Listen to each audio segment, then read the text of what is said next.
Opa, meus manos, então, aqui estamos nós com a leitura semanal do capítulo. Dessa vez é o capítulo 316 de Blue Lock. A sinopse do capítulo é a seguinte: estou aqui. Agora, sem enrolação, bora pro vídeo. O capítulo se inicia no exato momento onde Bátira e Rel estão construindo um contra-ataque.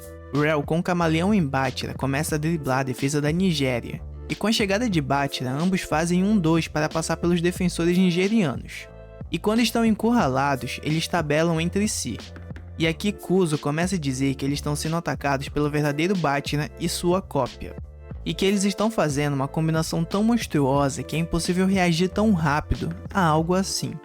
E mais uma vez, Kuzo afirma que esse estilo de jogo não estava no banco de dados deles, reforçando que antes desse jogo, provavelmente todos os nigerianos tiveram que estudar o Blue Lock.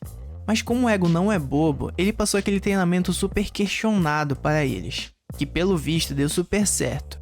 Os manos Blue Locks evoluíram num nível que é até difícil de explicar, os caras simplesmente deixaram de ser japoneses. Enquanto isso, Rel segue avançando junto de Bátira com muito estilo, com a técnica Liberdade, uma clara cópia ao estilo livre de Bátira. Os jogadores nigerianos estão desesperados. Obuabona diz para Belo que é inevitável cometer uma falha, e Belo diz, ok, e segue para Bátira e Rel. E agora o Rin também quer receber o passe, e diz para eles tocarem, enquanto Izag diz para usarem ele também.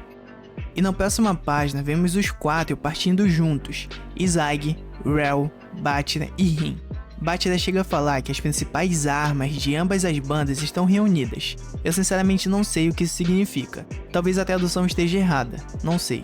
Mas seguindo com o programado, Kuzo fica mais uma vez surpreso, porque agora além de dois Bátiras, os dois ases de Blue Lock estão como uma opção de passe, e que essa variação na mudança de ataque é impecável, que agora eles têm muitas opções. Kuzo ainda afirma que o Blue Lock é totalmente imprevisível, e ele sem entender nada fica se perguntando o que vem a seguir, o que eles vão fazer agora. Até parece que Kuzo recebeu um nocaute, o cara ficou totalmente desnorteado, e ele tá até agora processando todas as informações. E eu não culpo ele, o Blue Lock realmente é imprevisível. E quando menos se esperava, Rel troca sua forma. Agora ele está com um camaleão Tigiri, fazendo uma cópia perfeita da Pantera. E com um movimento mágico ele faz aquele chute que é o passaporte de Tigiri, o Red Pine Sniper. Ou melhor dizendo, o chute do atirador de elite da Pantera Vermelha. Um chute onde Tigiri precisava se encontrar na sua Gold Zone, no caso, 44 graus para a esquerda e 19 metros do gol, por isso esse 44 aqui no campo. Mas voltando aqui, Rel se tornou um jogador tão apelão que ele é quase irreconhecível. Sua habilidade de copiar as pessoas chegou num nível tão absurdo, e sinceramente tem um propósito por trás dessa upada que o Rel recebeu, disso eu tenho certeza. E depois desse chute de Rel, Kuzo apenas acompanha a trajetória da bola, dizendo que tudo isso é uma loucura. Enquanto isso, o goleirão da Nigéria pula, mas fica de mãos vazias. E esse foi mais um gol de Blue Lock, e dessa vez foi um golaço do camaleão. Rel com suas cópias extremamente apelonas fez um gol praticamente sozinho. O cara é realmente brabo. E aqui vemos alguém dizendo, eles são tão fortes, Blue Lock. Acredito que seja algum nigeriano, talvez Onazi. E o Rel afirma a seguinte frase: eu vou ganhar sozinho. Isso aqui é aura pura, meus manos. Rel simplesmente não tá se gabando. Ele realmente pode acabar com o jogo sozinho. O cara se transformou no Compre 1 e Leve 11, um time de um jogador só. E aqui vemos a torcida indo à loucura com o segundo gol de Blue Lock. Os narradores explodem de euforia, dizendo que esse foi um golaço de Mikade Rel, que com seu incrível camaleão foi capaz de recriar o gol mágico e o corte de disparada de Tigiri, o mesmo que ele usou na Liga Neogoísta. O Japão sai na frente com 2 gols de vantagem, e o comentarista Harutaro, com uma risadinha de surpresa, diz, o que é isso? E eu já ia esquecendo de mencionar o Tigiri, que parece ter ficado um pouco empolgado com o que viu. Sabe, meus manos, isso me lembra muito uma enquete que eu fiz aqui pra vocês, perguntando se vocês gostariam de ter um talento legítimo ou se preferiam apenas copiar. E sinceramente, com esse nível atual de cópia que o Rel tem e o que ele tá demonstrando, eu acho muito difícil ele ser parado. Por mais que a cópia dele não seja 100% igual ao original, só o fato de agora ele conseguir copiar vários jogadores ao mesmo tempo, o transforma em um game changer, uma pessoa que consegue criar uma chance de gol a qualquer momento. como fomos capazes de observar.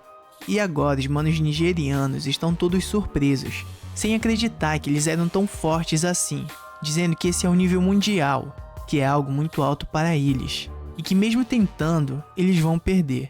E Onaze chega para levantar o astral dos manos, dizendo que está tudo bem, que chegamos até aqui destruindo esses tipos de monstros. E continuando, Onaze diz: somos conectados pelo futebol. Somos uma família, não é isso? Os mais fortes do mundo. E agora estamos voltando numa Nigéria de 12 anos atrás, mais precisamente no orfanato de Lagos, no que tudo indica é onde os principais manos da Nigéria foram criados. Aqui vemos eles jogando futebol. Enquanto isso, Onaze parece meio triste. E Kuzo vai até ele e pergunta o porquê ele não se enturmou com ninguém desde a sua chegada ao orfanato. E meus manos, eu não culpo Onaze por não querer se enturmar. Às vezes é muito difícil você se encaixar em um ambiente onde as coisas já estão formadas. Até fazer amigos se torna difícil. E Onaze continua no seu cantinho. E Kuzo diz que ele não pode ficar isolado para sempre. E o convida para jogar futebol. Mas vendo que Onaze está triste, Kuzo diz que seus pais também morreram. Que é por isso que as crianças que estão no orfanato são como uma família. Porque todos são iguais. Um destaque aqui é para a camisa de Onaze, usando o número 777. Esse é um número que representa a perfeita perfeição, o número da sorte e de coisas boas. E depois de fazer o convite e não ter respostas, Kuzo deixa de lado e diz que Onaze pode viver a sua vida solitária do jeito que ele quiser. Mas Onaze joga a bola na cabeça de Kuzo e diz que ele não está sozinho. Eu não estou só. E Kuzo fica caçoando de Onaze, dizendo que pessoas que se sentem sozinhas não diriam que não estão sozinhas com uma cara de choro. Enquanto isso, Onaze segue gritando: eu não estou sozinho, eu não estou sozinho. E agora Onaze parte para cima de Kuzo, o driblando em alta velocidade. E em seguida ele dribla Belo e Oboabona como se não fosse nada. Com uma pedalada e movimentos extremamente rápidos, ele passa pelos dois sem que eles o enxerguem, fazendo um golaço. E eles perguntam: qual o seu nome? E ele grita bem alto: Onaze! E chorando ele olha para trás e vê seus novos irmãos encantados com seu novo irmãozinho. E agora todos se tornam uma família. E voltando para o jogo, Onaze diz que está tudo bem, confie em mim, porque eu estou aqui. E aqui embaixo alguém diz que não está nada bem, e esse alguém é Izagi. Ele está dizendo que não está nada bem, porque agora mesmo quem está em sua frente sou eu, Yoichi Izagi. Aquele que impede o caminho é o rei demônio do Blue Lock. O ego do Japão não conhece limites.